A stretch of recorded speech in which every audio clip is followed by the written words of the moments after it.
He left around 10 minutes ago, surrounded by photographers, cameramen and reporters. Again and again the question was put to Stuart Hall, what have you got to say to your victims? First of all, in the middle of this scrum, he turned around and said no comment. Again, have you got anything to say, Stuart, for your victims? He then turned around and said to somebody, I've got a cold. And as he was getting into the car, he turned around to one of the BBC cameramen and then waved goodbye and thank you, and he got back in his car and left court around 15 minutes earlier than leaving. His barrister apologised on his behalf.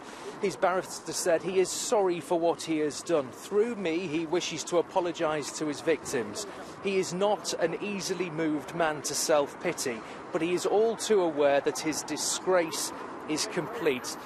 The words of Stuart Hall's barrister in court were not words repeated outside court by the man himself, and in total contrast, Ben, to what happened a couple of months ago when Stuart Hall appeared at Preston Magistrates Court.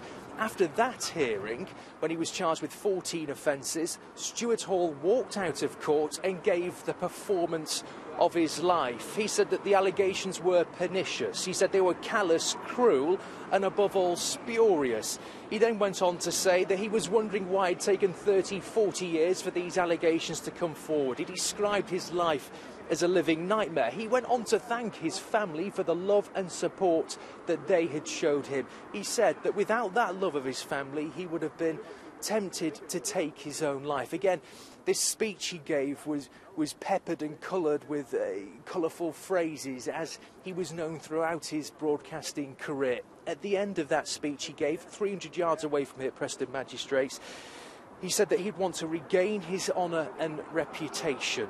Today, in court, he admitted 14 charges of indecent assault. His youngest victim was just 9 years old.